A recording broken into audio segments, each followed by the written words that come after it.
Okay, so let's take a look at this investment using a typical waterfall analysis. What we're talking about here is a fair market value of approximately $323,000 according to Zillow, and it's increasing at 11.53% according once again to Zillow.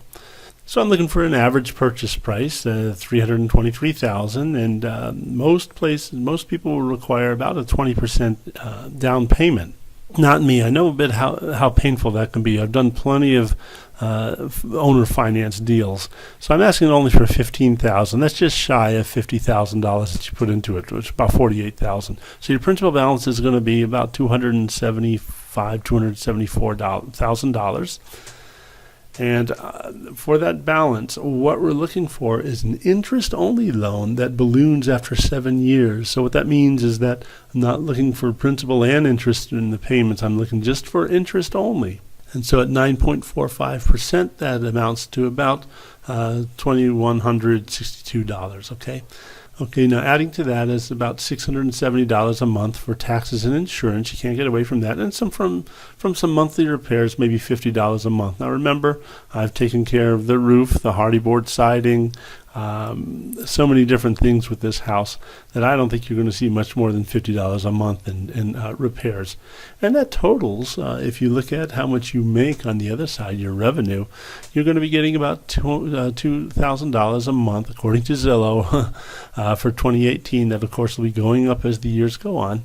And let's assume that you have an 8% vacancy. That's once a month. That's once a year that you have that somebody won't be living there.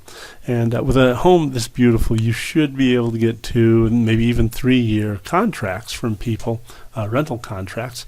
So that 8% should go down quite a bit. But I want to be conservative here with this analysis for you. So what you see is your annual net operating income. Your first year, you're going to put in maybe about another $1,000 into this house. You've already put in $48,000. Another $1,000 isn't much when you see what's coming up. Now, something that I'm not taking into account here with that number, $1,000 a month, is that you do have your taxes to consider. And after taxes, that amount that you're paying amounts to actually only about $4,000 for the entire year. Okay, so that's amazingly small. Now for 2019, of course, that payment ends up being only $1,000 for the entire year. At 2020, the income, the increase in rent that you have on this house will go up, and of course the payments remain the same. Those don't go up, and so you'll be making about $1,500 at the end of the year with this house. So it's going to be positive cash flow in 2020. In 2021, it gets even better. You can see that eventually in 2023, it's making you about $1,000 a month after taxes, about $12,000 a year. Now, I would expect in 2024, by then, that would be 7 years. And most people sell a house after about 7 years when they're investing. And you can see why I think with the internal rate of return, you want to realize the amount that the house is increasing. You could sell it, or possibly you could refinance it. And so when you refinance it, you should be able to cash out of this house. If you refinanced it, say at 80% of its fair market value, you should be able to cash out quite nicely. But let's assume that you just sell it, okay? So your annual cash income in 2024, if you were to sell the house, would be approximately $385,000. Okay, so that's the difference between what you sell it for and what the balance is, minus the income that you get from renting it. And if you look at the cash flows for that, if you look at the annual cash income after tax, you see that in year 2017, you've paid about $50,000. 2018, you pay about $4,000. 2019, you pay about $1,000.